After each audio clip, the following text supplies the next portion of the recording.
This is the Gatekeepers Podcast with Billy Grove. Billy is an innovative leader in the industry who loves teaching others how to build quality fence. So kick back, grab a cold beverage, and get ready to talk about fence. Today's show is sponsored by Mr. Fence Academy, National Metal Industries, J.C. Gury, Pro Web Fencing, and Orlando Hinge Company. If you're looking to hit the next level in your fence company, check out Mr. Fence Academy. Real fencers, real job sites, real training equals real results.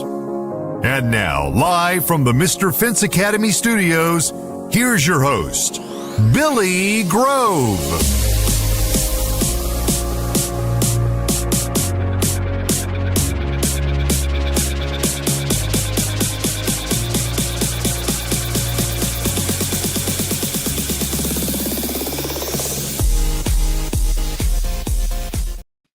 What's going on, everybody? How's everybody doing on this fabulous Tuesday, the Tuesday after Easter?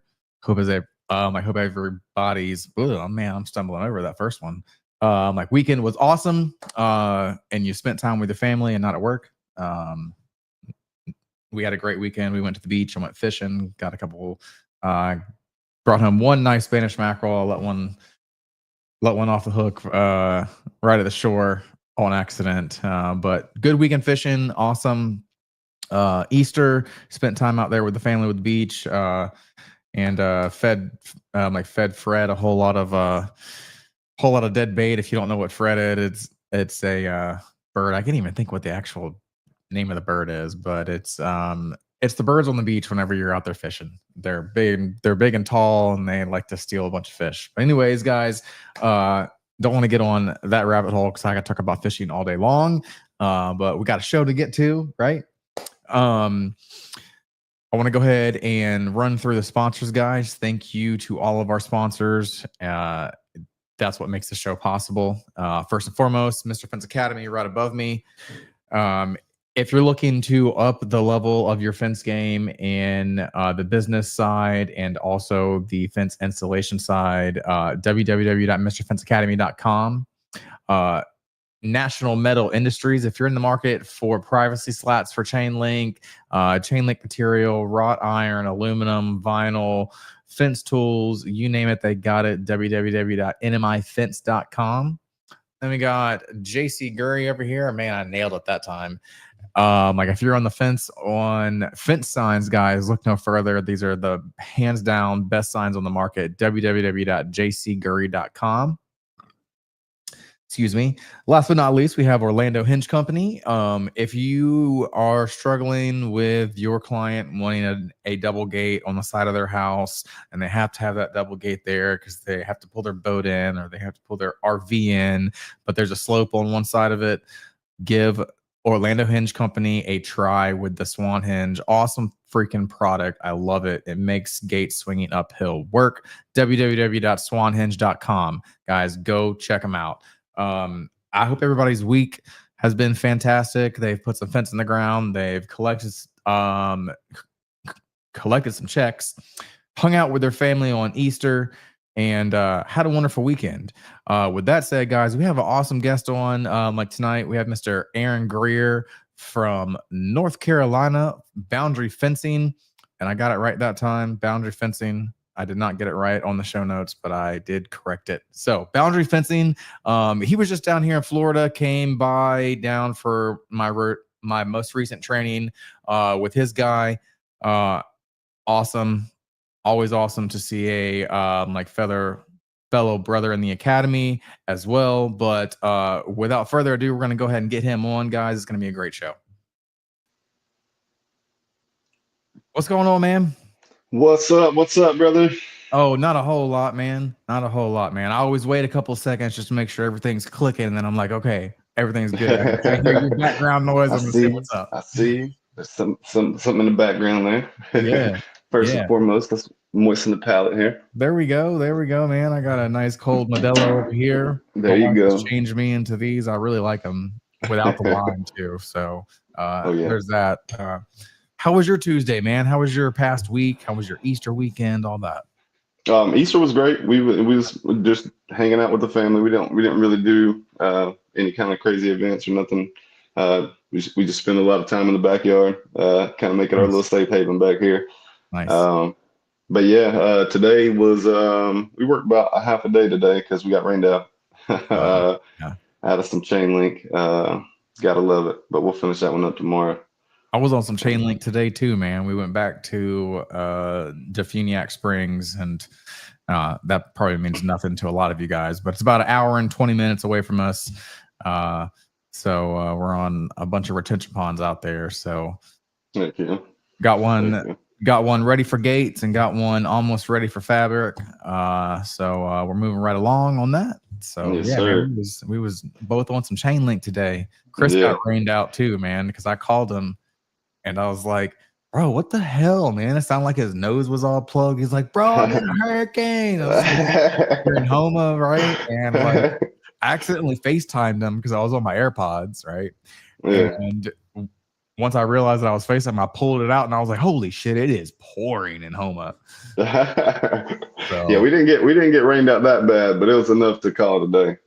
I don't like to work in the rain, man. I don't like working in the rain either. All these tools we got are too expensive to be out there getting wet. Absolutely, bro. Absolutely, man.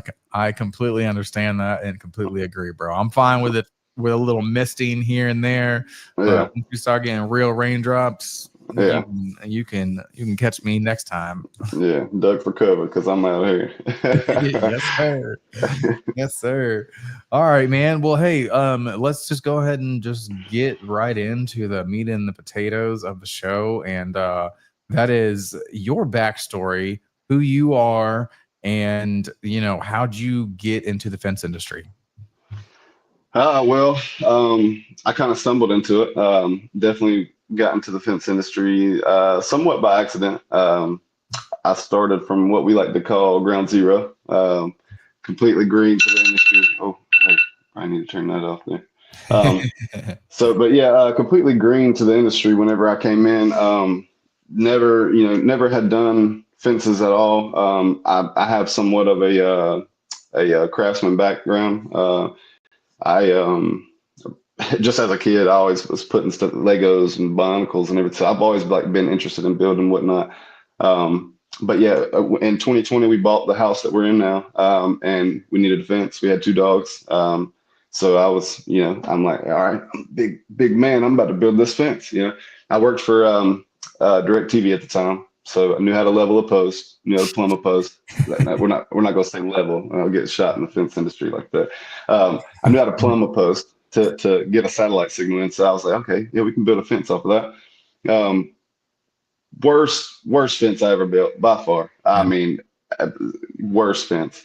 But apparently it wasn't as bad as I thought, because I had a neighbor from across the neighborhood say, hey, we noticed that you built yourself a fence. You think you could build us one? And I was like, sure. Let me put some numbers together real quick and I'll see what I can do. So, it really just trickled off of that. Me and my brother went over there. We built that fence. It's still there. Looked a lot better than the one that I used to have. I had to get mine out of here. Just my truck parked out here. I couldn't have that monstrosity out here. Right. Right. But yeah, we built that one, and then I just was like, man, we could really, like, I enjoy doing this. Like I feel like I would actually enjoy doing this. So yeah, that's where it all started. The necessity for a fence in my backyard led to a complete career change. And I would never trade it for anything. Yeah. I mean, I'm right there in that boat with you, man, because a lot of people have kind of heard my story, but like my whole thing was I was already doing it on the weekends as a bartender, and then COVID hit, lost my job, So I was just like, man, it's kind of the push I needed. And I took just that very first check and bought everything that I actually needed. Yeah. That I thought I needed. And yeah, man, my first couple were freaking horrible, dude. They were horrible. But like you said, the neighbors loved them. Yeah. And it was a trickle effect. And then it was a rabbit hole of YouTube and just getting myself places and all that stuff, man. Sounds so familiar. So familiar. Yeah. It's freaking awesome. It's freaking awesome. But speaking of that, what did your after your first year, what did those first 4 years or your last 4 years look like for you? Shoot, I've only been for 5, so it's been a wild ride. So it's been a grind. I'll say that in a nutshell, a grind. In the beginning, the long days, early mornings, late nights, just me and my toolbox, and between fence jobs, because early on, we struggled primarily. I mean, as most fence industry or most fence companies do in the wintertime, it always slows down. It seems to always slows down in that time period. And so early on, there might be times where we didn't have any work, nothing lined up at all. And so, I might be door dashing, to make ends meet. I might be building flower beds, just whatever I could, because I had that craftsman background, but through it all, I was just determined to see it through. I knew that it can't rain forever. So even when it doesn't seem like the path is as clear as it needs to be, you just keep trucking along. I mean, it was a hustle. It was a hustle, but it fit the bill, man. I've got some grind in me. I got some grit, so nothing I can't get through. All right. Who were a couple of your early influencers in the fence industry? Certainly earliest influence or mentor would be YouTube. Because I was all about watching YouTube videos and rewatching again until I could just like remember whatever that video was trying to teach. I would take any. I think when you're actually searching for something, you take whatever you can get at that point when you don't really know what you're looking for. Right. And so, but then I think around late 2021, early 2022 is when I kind of stumbled upon Sean online. That's about the time I was still dry packing. So I'm looking at all the old dry pack videos and, just never keen to any of that stuff, man. It just little things like mark your post before you pull them off the truck, like just time savers, like, and so many little gold nuggets that you could pick up here and there. Like I was like, I gotta, find out more about him, about his program. And so, if I first started following all his videos, if he had a YouTube video, I'd watch it and I'd rewatch it and I'd rewatch it again. I could probably quote half of his videos word for word from YouTube because I've been following him so closely, and I've just been riding ever since, I can honestly say that's my number one mentor. He's done a lot for me. I can't thank him enough for what he's done for me, for the business, for my family, everything. That's definitely my biggest mentor is Sean. Trust me, brother, I feel it from the heart right there. Okay. Man. And like I don't want to get on a tangent on this, but like a lot of people don't know like how just truly a good person he is, and I just feel like that needs to be just kind of said, and that's it on that one. But he is a truly good-hearted person. Love him to death, man. Love him to death. I wouldn't be sitting in this chair if it wasn't for him either. So. Hey, my business wouldn't be where it's at today. I wouldn't be talking to you. You probably wouldn't know who I am. So I just man, I have mad respect for that man, and awesome guy. So we've already gone through you leaving like DirecTV. What did that process look like? Did you just get that second or third fence job and just say screw it, or did you slowly work towards going out on your own full time? So I think like I had the idea that I wasn't happy working for somebody. I think that's ultimately what led me into starting a business.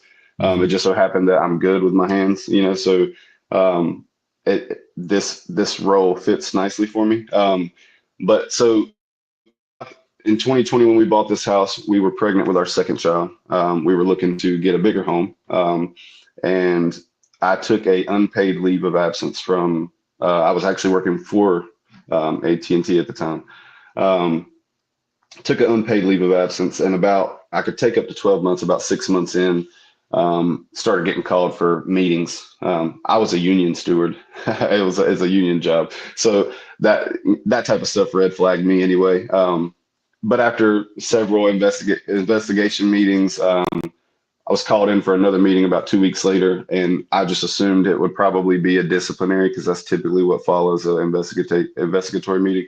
So I just went in with my resignation. That meeting just so happened to fall on my son's third birthday, my oldest son's third birthday, who's now 7 years old. So as of April 15th, so it's been 4 years since I quit my job at AT&T. And I just knew, like, I knew that this story would have a nice little ring to it at some point because, the fact that the meeting was on his third birthday, I got there at 7:05 that morning, waited 23 minutes, I believe, for somebody to pull up. I mean, I just remember it like the back of my head. As soon as my manager had got there, he was a new manager for me. While I had been on leave, I got a new manager, never met the man before, and I'm going in to meet him for the first time to hand him my resignation. And it was just like, man, I don't need this. I just interpreted all of everything that was happening as like, Right. this is the nudge to get rid of the safety net, Yeah. And I just haven't looked back since. Yeah. Just jump. Yeah. Just like Mr. Steve Harvey says, just jump. Yeah. And the Will Smith video from the retreat, from jumping out of the plane, man, you're scared up until the point that you jump. And then after you jump, it's bliss. You're literally just enjoying life. But up until that moment of fear, you're afraid of nothing, Yeah. And so, not being taught, not having somebody that has their own business, not learning about these things in school. I think that's where the fear kind of presents itself, because we haven't been taught to do these things. So you got to it's like learn as you go type, Right. It's nice to have people like Sean in your corner. Absolutely. So that leads me to my next question. Tell me the story behind how'd you come up with boundary fence? Boundary fencing. Sorry. Yeah, you're good. So it was kind of like a happy accident. I knew that, fences are typically installed around the perimeter of a yard. So I started kind of like just in the thesaurus looking for words that might have the same vibe as perimeter, but not, right. I don't want to be perimeter fence, So I was it really got it boiled down between boundary and barrier. And at the time, while trying to decide this name, I'm still at AT&T. I got a buddy there. Shout out to Darius if he's watching. But yeah, he helped me. He definitely said that boundary had a certain little ring to it, It does. over barrier. And so I just took that and I ran with it.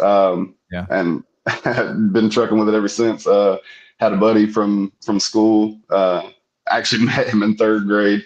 But he does a little bit of marketing and design. He designed my logo and put like the boundary, the little line around the word boundary. So I thought it was cool. And it's just stuck. And I feel like we finally we're getting to the point where we're becoming a household name within our community. That's awesome, man. That's awesome. Especially within 5 years. That's an awesome thing to obtain, man. Yeah, it wasn't easy. It wasn't easy. Right. And it wasn't overnight by any means, but 5 years is going to go by regardless. Might as well make it go towards something, There we go.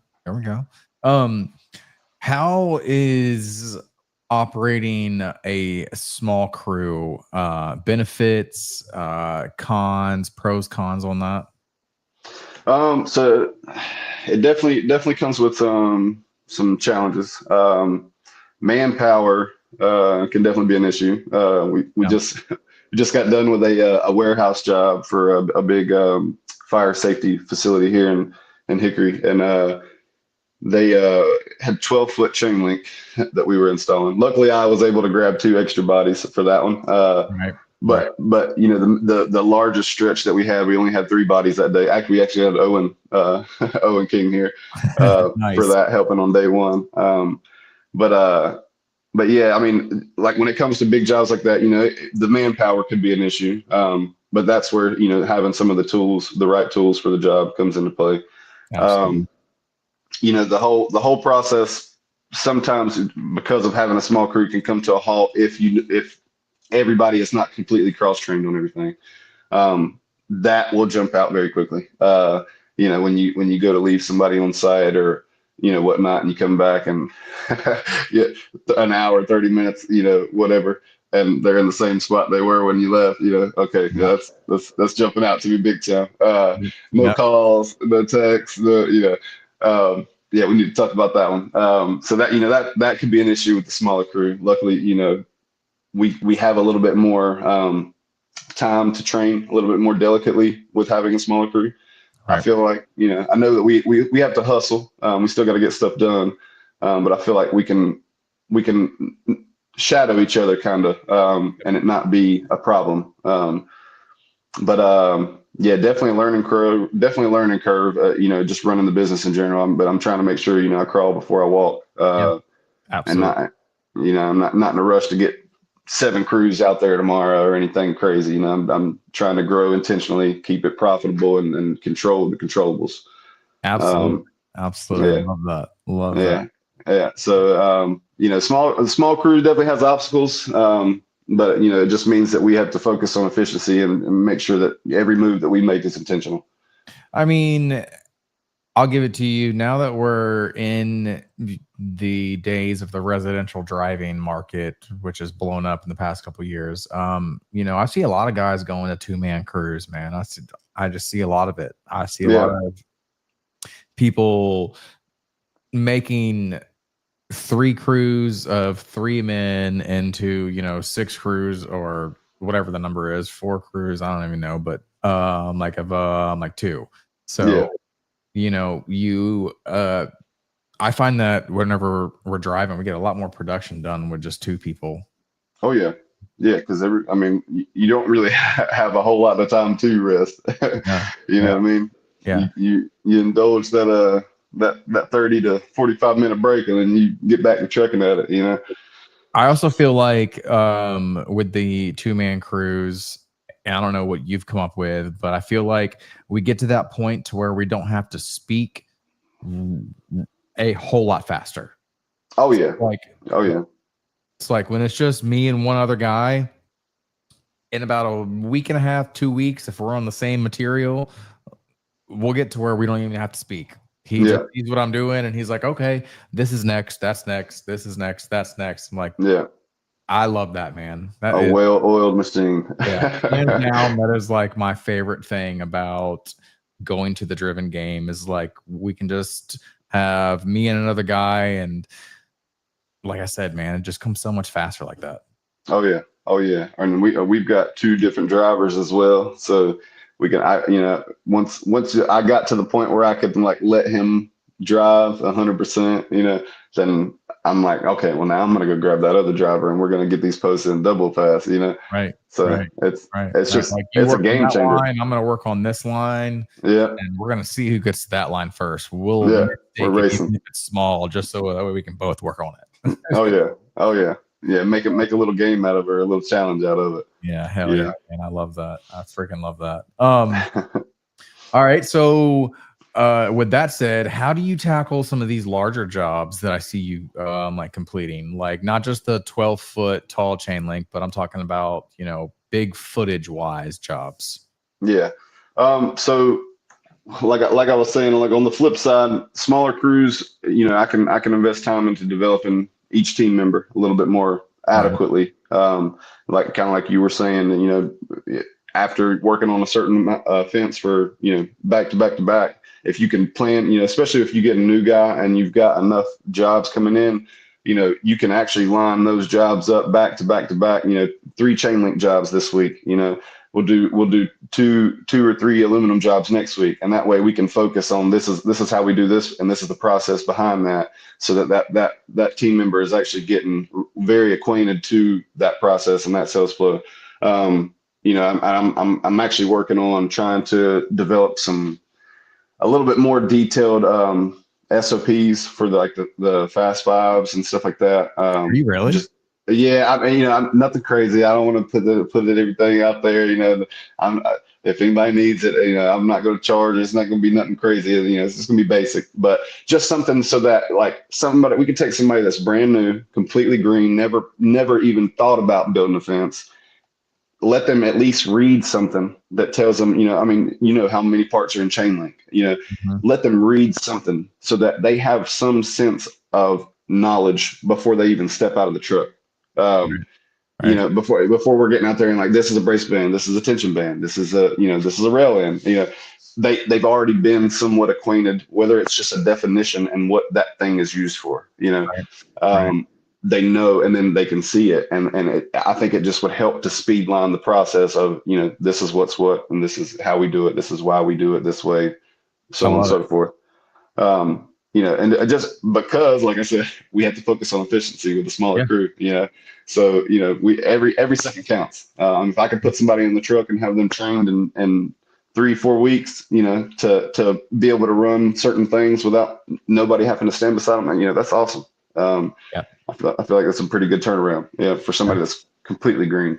You know, there's a tight knit bond between us, because as of right now, there's 3 of us. You know, there's 2 of us in the field, 1 of us in the office, and you know, we always got each other's backs, and you know, that for me, that type of camaraderie is priceless. Having a smaller crew just allows me to ensure everyone's on the same page with quality standards, work ethic. And just making sure everybody knows where, you know, I'm very, very OCD. I've had a very hard time with letting go of certain roles within the business just due to the fact that I wanted to make sure that they were done correctly, and to the standards that I view them, which is, it's a struggle of mine. I'm working on that. But you know, being in a smaller group, I feel like I don't have to like harp on people. Like, you know, it's easy to get the point across to 2 other people. Hey, this is why we're doing it, and this is how we're doing it. You know, very true, very true. And I think, like, you know, benefits to that level of focus and teamwork is just a little bit harder to achieve, or could be harder to achieve with a bigger crew. You know, you're not wrong. Depends on the processes. I find that it takes me longer to train whenever I have multiple new guys versus if I have 1, max 2 new guys. I find it, I can train that one guy in about 3 to 4 weeks. Not to fully go out on his own, but for me to leave alone. But you start putting 3, 4 in the mix, and it's just like, it's chaos. Man, it's freaking chaos. And it's rough, but man, I completely understand. But with that said, what is really making you stand out in your local market that you have found that has worked great for you? No dig. I think hands down, no dig installation. We're the only ones in our market that I'm aware of that are actually no digging every style of fence. We have a couple people that might no dig a chain link fence, but there's nobody else in our area that no digs every style of fence. So it's a big selling point for us. Just because, one, when you're comparing our bid to another bid, you're not really comparing the same product, because our fence is going to be built stronger, it's going to be built faster. It's going to be cleaner, you know, and just you know, a little backstory on the strength of the no dig. I mean, we've been doing no dig since probably mid 2023. Hurricane Helene came through here in the western North Carolina area. I'm not so much western, like we didn't get hit drastic, but we had down trees and whatnot. Got plenty of calls for repairs. Not a single one of them was ours. Not a single one. And I say that with no BS. We didn't even get a call for as much as a gate not latching properly. Nice. Others can mix concrete, but we're confidently setting posts knowing that they're going to withstand these type of elements. Right. Why break your back with concrete, digging all these holes, getting mud all, being dirty and dusty at the end of the day, man. I don't want to dig a hole if I don't got to. You know what I'm saying? No. I don't want to have to go blow my nose 30 times after I get out of the shower with concrete boogers, man. It's a thing. Yeah. It's freaking nasty. Yeah. Like, if we don't have to use concrete, I won't. But oh yeah, I mean, me twice. And there are times for us personally where we have to, and I'm not above digging a hole. I will say that I'm not above. Oh yeah. Sean's definitely said that. Don't be too stubborn. To drive the post that you won't dig a hole. If you need to dig it, we actually had to dig 2 on the chain link job we're working on now. Yeah, sometimes it happens, man. Sometimes you hit something that even the Patriot won't go through, and unless you have a skid steer pounder, which on most of your residential jobs like that, you're not having a skid steer pounder. Yeah, no, not at all. We're not that lucky. No, or get an Evo to drive around in the yard. yeah. I mean, that little FP150 will do some freaking work, but with that, not everybody's lucky enough to have a Bobcat MT100 with that attachment. Oh yeah.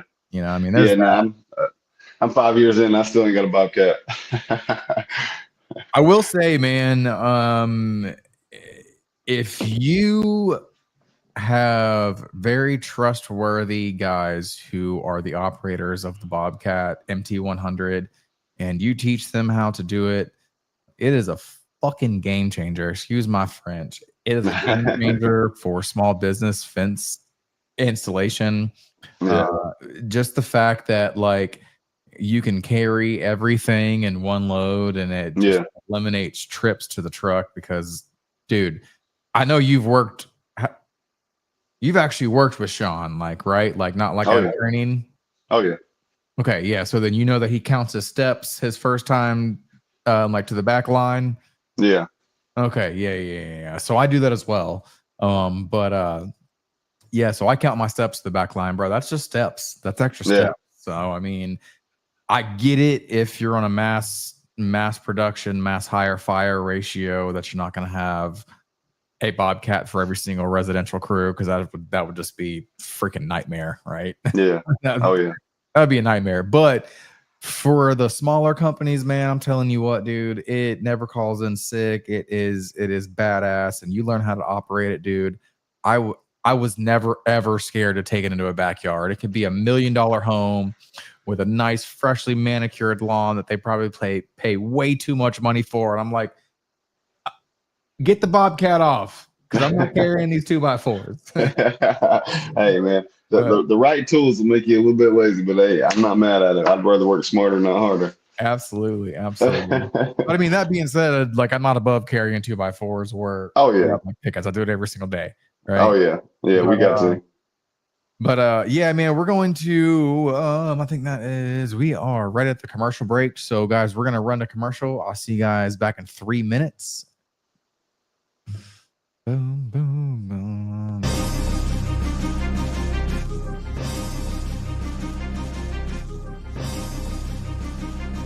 National Metal Industries, a family-owned business for 70-plus years, has grown to be recognized for their ability to deliver on not just privacy slats for fence, but all types of fence products. National Metal Industries has all the hardware and tools to get the fence professional in and out of their job with the most ease possible. You can count on National Metal Industries for the most convenient resources in fence products. Visit nmifence.com for more information. As we like to say, you can always pick it right at National.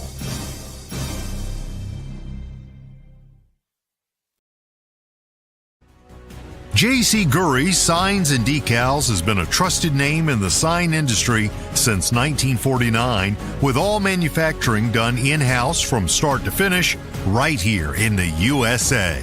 With 75 years in outdoor signage and roots dating back to the 1920s, J.C. Gury specializes in durable, high-quality signs and decals. In-house screen printing since the 1970s ensures every product meets the highest standards. Visit jcgury.com for more information. Every aluminum sign includes Mylar lamination at no extra cost, extending product life in tough outdoor conditions. For unmatched quality and longevity, visit jcgury.com. Struggling with a gate that drags on your sloped yard? Orlando Hinge Company has the solution, the Swan Hinge. Unlike standard hinges, the Swan Hinge lets double drive gates swing open smoothly up inclines, eliminating dragging and binding. Easy to install on vinyl, aluminum, wood, and chain link gates. It's built for durability and made to withstand the elements. And when your customer hears that, yes, their gates can work on a slope, you just made the sale. The Swan Hinge, designed by fencers for fencers. Made in the USA, lifetime warranty. Order today at swanhinge.com or email info@orlandohingecompany.com. The Swan Hinge, because every gate deserves to open smoothly.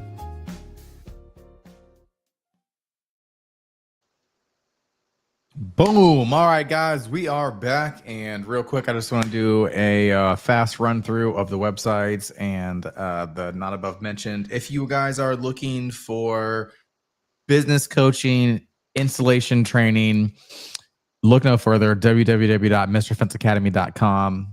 National Metal Industries, if you're in the market for privacy slats, chain link material, wrought iron, vinyl, aluminum, fence tools, www.nmifence.com. Tell Mr. Mike Levy you said what's up. J.C. Gury, Signs and Decals, guys. If you're looking for a fence sign, I see it almost weekly. Guys are asking questions about who to go through, like for fence signs. Hands down, I've had 3 different versions of fence signs. www.jcgury.com. Last but not least, certainly not least, the Swan Hinge or Orlando Hinge Company, guys. If you're struggling with your clients wanting their double gate on a sloped backyard and they have to have it there because their boat needs to go to the backyard, their RV needs to go to the backyard, you don't have to do no more finagling. Get yourself a Swan Hinge, and then that leaf will open right uphill. www.swanhinge.com. Boom. That is done. Speaking of, have you tried the Swan Hinges? I have not. I have yet to try them. I'm actually, I really would like to try them. I need to find a job that I can experiment with those, because I haven't ever been exposed to them. Never seen them in person either. So I would be interested to see them. They're pretty badass, man. Have you used them? Oh, dude, I've used 4 or 5 of them, probably 4 of them. Yeah. 4. We'll say solid 4 of them. And you didn't get to see one of these new build neighborhoods, but lots of these new build neighborhoods are being built on swamps around here. So what they have to do is they have to build the house up, then they have to have drainage off. So what ends up happening is both sides of their homes are coming down on like at an angle. Yeah. Also, what's happening is we're only left with like 15 foot to go off the house with. So one of those sides of the gate has to swing uphill. Yeah. So those things actually do work. Freaking love them.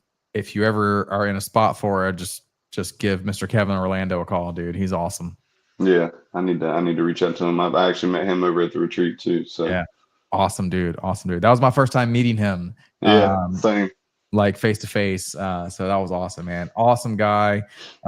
Really love what he does on like his own time. really, really cool, man. So he's already said the story on the DM podcast. So he has diabetes, right? Yeah. Yeah. I think. And he's in a virtual bike group and rides bikes like in this virtual like thing all over the world with people, and it's pretty cool, man. I was like, dude, that's freaking badass. That's almost like playing video games, but you're actually doing something. Yeah.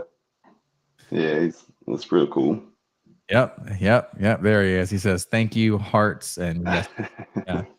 But all right, dude. So here is one of the things that I found the most intriguing after I met you, but before you came like to my training, and it is pretty cool, bro. You are, numbers don't lie. You are the highest purchaser of Mr. Finn's tools by dollar wise in the fucking history. So how did that become? Did you just be like, every single thing that I need, I'm getting? It's not a title that I hold with too much pride. I'll just say that. I'll preface. Shout out to Sean because he makes some wonderful tools, and I wouldn't trade them for the world. But I don't like being known for spending the most money. But yeah, it definitely takes money to make money. They ain't lying about that. And so for me, if I saw a tool that I thought could cut time out of the equation, then I'm all in for it. Right. Especially when I started out, there was a lot of, I'd pick up, an employee here, wouldn't work out. I'm back by myself. Pick up an employee here, not work out, back by myself. So it was a lot of on off with help. And so I think in the beginning of my no dig days, I was actually installing alone. And so, anything that I could do to make the job a little bit easier for myself, which would in turn, as I got bigger, it would make it, just as easy for anybody else. True. I would put my money on that. Good as well as I do in our line of work, time saved is money earned. Absolutely. A saying that I know that, again, I hate to keep referencing Sean. Everybody like, man, get off of him. But I've heard him say, I think he's got a shirt too that says, pennies turn into dollars and dollars grow up to be babies. So pennies saved now is dollars later. Yeah. I was at that training. It's funny. I've been at so many trainings where all of these damn sayings have come up to be shirts. Oh yeah. That was the first time that I met him in 2020 in Nashville. And he had already really been saying that, but like the whole crowd like freaking loved it. And like the next thing you knew, there were shirts out. I was like, all right, I love it, man. Swag. Right. Oh shit. All right, guys. So I have not done this yet because we're just now really getting into some comments, but I'm gonna get into some comments. We're gonna start at the top. Susan Props. Is that your mom? Yeah, Props. Yeah, Susan Props. She says, can't wait to hear from Boundary Fence and NC. Fist bump, boom. Orlando Hinge Company says, happy Tuesday, guys. What's going on? Happy Tuesday. Larissa Driscoll, great name. Yes, yeah, dude. You got a really catchy like name. Awesome guest last week, guys. Go check out last week's podcast. And here's her wonderful husband, like Mr. Jason Driscoll. He says, Billy Grove, what's up, Jason Driscoll? All right. Susan Probst says, can't even put into words how proud I am of you, Aaron Grier. Thanks, Mom. Started with a beat up van and some cheap tools, and look at you now. Oh, dude, love to see that. Love to see that. Yeah, all right. Joey Lodico says 100. Yeah. Miss Yadira Fredrickson. She says, hey, guys. Hey. All right. We got Bryson Grier. That's my brother. It's your brother. He says, hey. Hey. We got Mr. Justin Colaho Meneses says, what's up, gentlemen? Great show as always. Brother, love to see you. Where's the bang? Where's the stain, man? All right, we got Mr. Brad Geese. says fist bump in the air. Mr. Owen King. Hey, What's up, what's brother? up, Owen? Club. Yes, sir, My bro. You about boy. to come over for dinner? Yes, sir. Yeah. Yeah. All right, we got your lovely wife on. She was Yes, awesome. man. Great. She says, Team Boundary. Hey, girl. Hey, babe. And Bryson says, proud of my little bro. Came a long way from starting with your own fence and then a neighbor's fence. Yeah, bro. Love it. Love to see the transformation, right? Oh, yeah. All right, guys. We have ran through some of the comments. Now we're going to get back to it. What's your favorite tool that you own? I just got a new one. I think I told you about it. We just got the Patriot. Yeah. We swapped out the Bull and the old 10-gallon for the Patriot and 30-gallon. We actually just put that to use this past job, and man, game changer for sure. It makes post driving a breeze.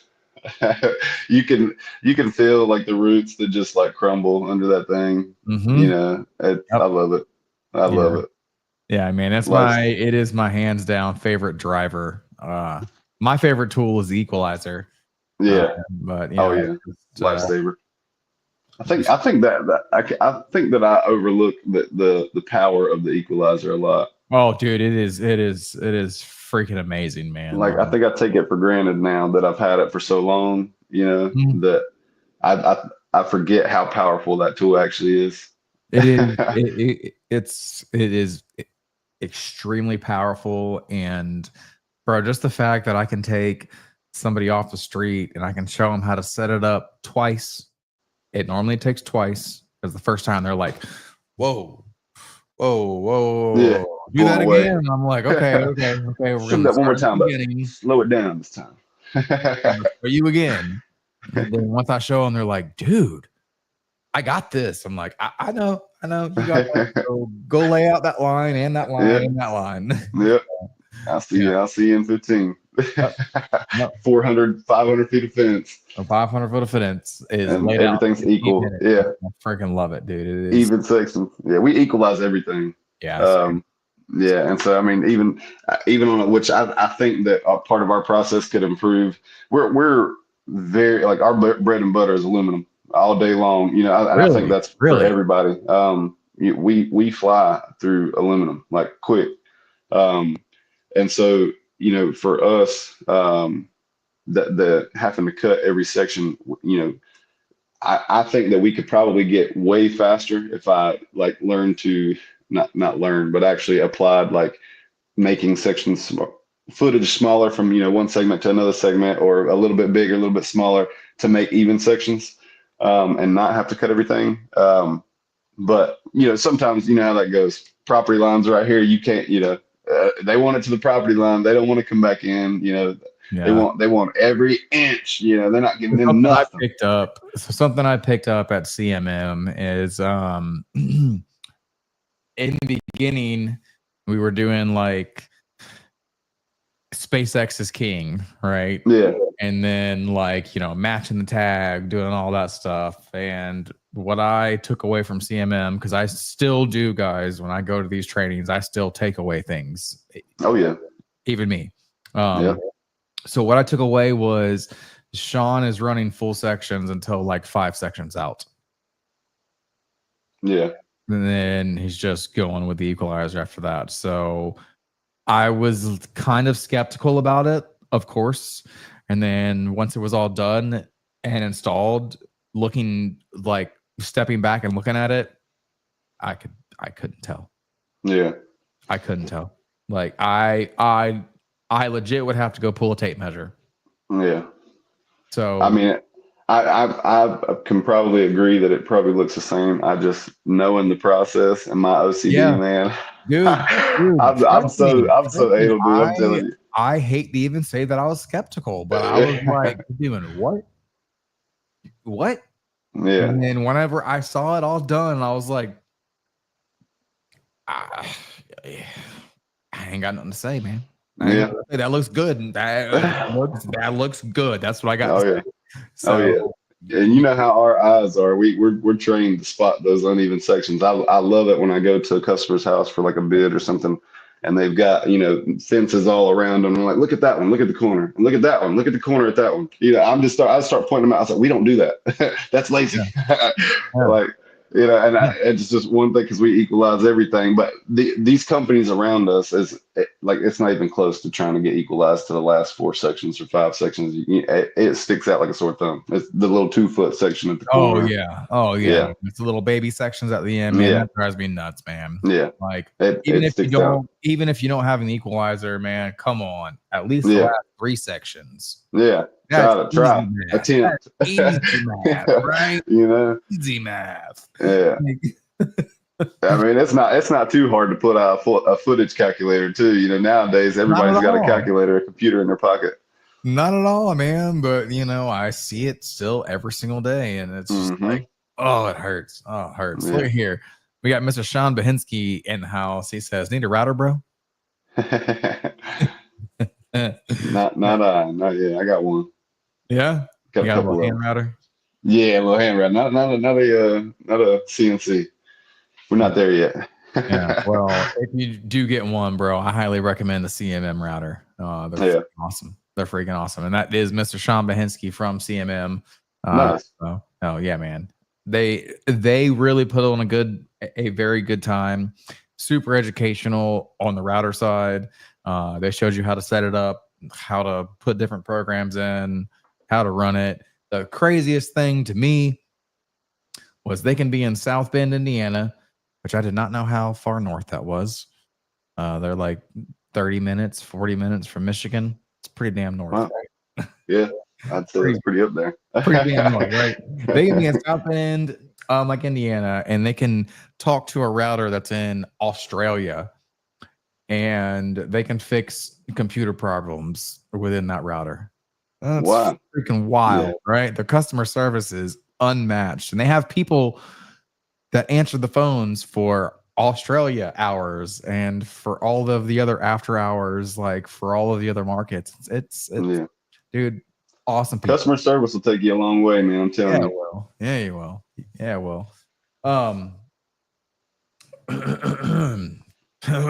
While I get my phone open again. There we go. So we've already kind of briefly talked about how the tools have changed your workflow and efficiency. What about the workflow of your team members after they get used to the tools? Like, how's that like working out? Well, one, it kind of, a lot of these tools are like, I don't want to, for lack of better terms, I'll say dummy proof. So once the way that these tools are designed, it takes a lot of like the math out of it. It's not just handing somebody a tape measure and say, measure this, find the square root, and clap your hands and stand on one leg, and everything. It makes it very simple. Like you said, you can take somebody off the street and show them how to lay a line of fence with the equalizer, and it's up in 2 minutes. Pull it from flag to flag till it's tight, back off the tab, good. So the way that these tools are designed, they make the process simple, which in turn makes it a lot more, I guess, teachable, because it kind of dumbs it down for whoever, and it makes it repeatable as well, because it's easy to repeat that process with the next person. So having the right tools and the tools that kind of eliminate the guesswork out of it, it reduces the margin for error, across team members. Absolutely. Allows us to cut down on time spent on site. Just the right tool for the job. And it helps us to stay focused on doing quality work rather than, dealing with tool related setbacks, trying to some hand rigged tool that just use this, put that thing in this thing and twist it and it'll work. We don't have to do none of that, and that's one thing. Like, you want to work at a place where you don't have to worry about, some jerry rigged something, put together that's going to snap on you. And if you put too much weight on it or look at it the wrong way, so, I feel, with the efficiency of these tools is what helps us to really attack some of these larger projects with a smaller crew. Nice. The tools, man. It's not us. It's the tools. Hell Sean yeah. taught us how to use them. I freaking love it. I freaking love it. All right. Well, what's next for Boundary Fence? What do you see in the next 2 years? So we're really just focused on growing and expanding without really sacrificing like quality. I know that's like a struggle as a company grows. And it's not nothing that I'm struggling with personally as of yet. But it could be, and we're trying to forecast for it. But as companies tend to grow and expand, they can sometimes sacrifice quality because if they try to grow too quickly, like we said, you can't necessarily train 4 people as adequately as you can train 1. So a steady, slower growth is what I would feel like would help us maintain good quality, but all the while still growing and expanding. We're always looking to find new ways to integrate technology into our business, whether it's the quoting process with Reality Fence, just managing projects in general, like moving to, having a project manager to go out ahead of schedule, get a job set up for us. So when we get out there, we hit the ground, we're running. Just improving overall customer service in general. That's one thing that we get complimented on a lot, actually, in our area. And I mean, we're competing with some companies that have been here for over 50 years. And we get complimented that we have the best customer service. Yeah. There's only 2 of us that talk to customers. Yeah. So like, it's just crazy to me, to get that type of recognition. I mean, we've had somebody call for repair. Tree fell on their fence, and the tree guy managed to pop it. It was a little ranch rail vinyl fence. The tree guy managed to pop it back together. They text us back, and I think we actually posted this on our page one time. But they text us back and told us, hey, my tree guy was actually able to put the tree or the fence back together. But I just wanted to let you know that we reached out to like 5 different fence companies, and you guys were by far the best as customer service. And so like little things like that, when we're a little bitty speck on the map and we're getting, that type of praise, it makes you feel like you're actually, putting waves, making waves. And so, that customer service, like I told you, it'll take you a long way. That's one thing that we really, really focus on, is trying to be very open with everybody that comes to us, try to make sure that they all experience the same, fantastic customer service from beginning to the end of the experience, whether they're buying a fence or not. We're even looking into ways to, like, if there's somebody that we can't help, we don't have a solution for their needs. Even going as far as like getting gift cards for people that we cannot help, so that we at least do something for them. Right. Have dinner on us, because we don't like to say we can't do it, but we can't do it. And for that reason, take this as a token of our appreciation. We tried, and just little different ways, things like that. Also excited to announce that last night, we signed up with Commander Bunny. So should be having some rebranding on the website coming very soon. And I kind of excited to see what that will look like, and how that will affect the business moving forward. Love it. That's yeah, awesome. That they've got a little bit of lead time because they're popular, but it's as soon as that new website's ready to launch, everybody's gonna hear about it. So absolutely, dude, that's awesome, man. Congratulations on that one. Yes, sir. All right, bud. Well, we are coming up on time. You got any closing thoughts for the audience? Final thoughts. Really, I'm just grateful for the journey. Excited for what's to come. There's always more to learn, more ways to grow, and I'm looking forward to see where the next chapter takes boundary fencing and us, the academy, us academy members. See how everybody grows. Yep. Oh yeah, same. And just want to thank everybody for tuning in today. It's been a pleasure to share my story and insights, and I hope some of what I've shared can resonate with somebody and encourage maybe somebody to keep pushing forward through their own journey. Absolutely. And I appreciate you for having me on, man. Oh, yeah, I really do. I love it. You're going to fence camp, right? You'll be at John McLean's fence camp. I don't know, man. I don't know, because my sons, my middle child, my younger son, his birthday is September 25th.